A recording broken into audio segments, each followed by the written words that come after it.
Welcome friends. Welcome to my YouTube channel IAS Yatra. Friends, आज का topic है राष्ट्रपति की क्षमादान की शक्ति। तो आज के टॉपिक में हम चर्चा करेंगे कि राष्ट्रपति की क्षमादान की शक्तियों के विषय में, उनसे जुड़े हुए आर्टिकल्स के विषय में, राष्ट्रपति और राज्यपाल की क्षमादान की शक्तियों के मध्य अंतर क्या है और संयुक्त राज्य अमेरिका में राष्ट्रपति की क्षमादान की शक्ति क्या है। तो फ्रेंड्स, उससे पहले यदि आपने मेरे चैनल को सब्सक्राइब नहीं किया तो प्लीज़ सब्सक्राइब कर लीजिए और बेल आइकन को दबा दीजिए ताकि इसी तरह की वीडियो नोटिफिकेशन आप तक जल्द से जल्द पहुंच सके। तो फ्रेंड्स, सबसे पहले जानते हैं प्रारंभिक परीक्षा के विषय में क्या है। तो राष्ट्रपति की क्षमादान की शक्ति और संबंधित अनुच्छेद और मेंस के लिए भारतीय और अमेरिकी राष्ट्रपति की क्षमादान की शक्तियों में अंतर। चर्चा में क्यों है ये?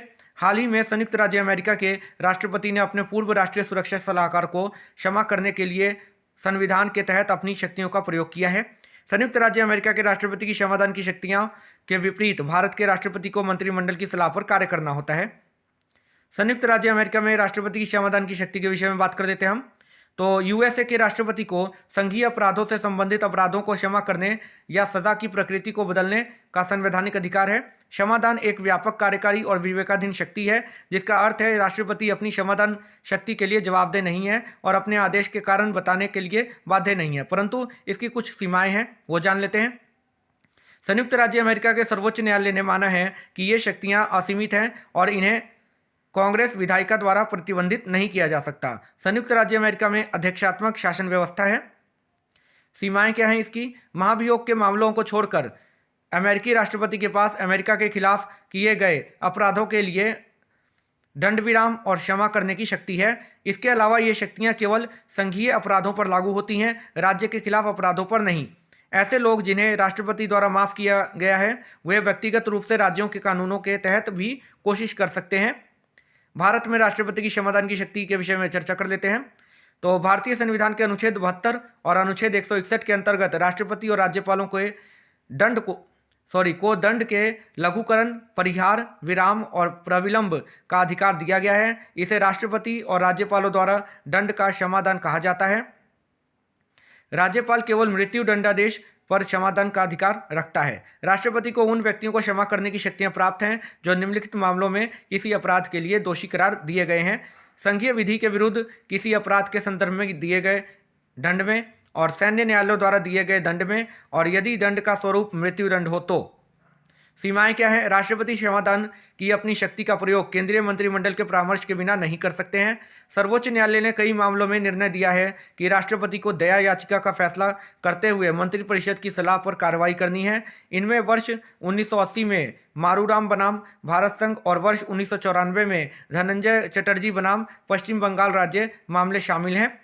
प्रक्रिया क्या है इसकी? राष्ट्रपति द्वारा दया याचिका को मंत्रिमंडल की सलाह के लिए गृह मंत्रालय के समक्ष भिजवाया जाता है और मंत्रालय याचिका को संबंधित राज्य सरकार को भेजता है और जिसके उत्तर मिलने के बाद मंत्रिपरिषद अपनी सलाह देती है।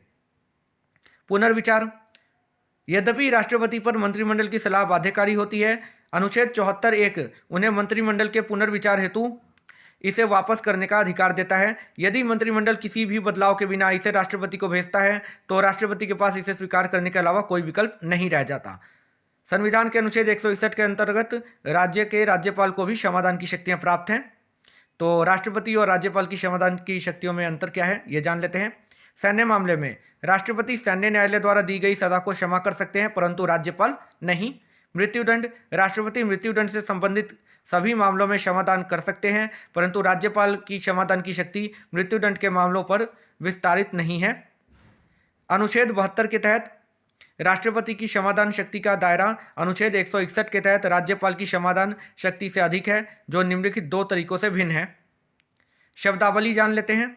क्षमा, इसमें दंड और बंदीकरण दोनों को हटा दिया जाता है तथा दोषी की सजा, दंड, दंडादेश तथा निर्हरताओं से पूर्णतः मुक्त कर दिया जाता है। लघुकरण, इसका अर्थ है सजा की प्रकृति को बदलना, जैसे मृत्युदंड को कठोर कारावास में बदलना। परिहार, सजा की अवधि को बदलना, जैसे 2 वर्ष के कठोर कारावास को 1 वर्ष के कठोर कारावास में बदलना। विराम, विशेष परिस्थितियों की वजह से सजा को कम करना, जैसे शारीरिक अपंगता या महिलाओं की गर्भावस्था के कारण। प्रविलंब, किसी दंड को कुछ समय के लिए टालने की प्रक्रिया, जैसे फांसी को कुछ समय के लिए टालना। तो फ्रेंड्स, आज की वीडियो में इतना ही। उम्मीद करता हूँ कि आपको आज की वीडियो से ज़रूर कुछ सीखने को मिला होगा, और यदि आपको आज की वीडियो अच्छी लगी हो तो प्लीज़ एक लाइक कर दीजिए और ज़्यादा से ज़्यादा इस वीडियो को शेयर कर दीजिए, और मेरे चैनल को सब्सक्राइब कर लीजिए ताकि इसी तरह की वीडियो नोटिफिकेशन आप तक जल्द से जल्द पहुँच सके। तो friends, thank you for watching. तब तक के लिए अपना ख्याल रखिए। Goodbye friends.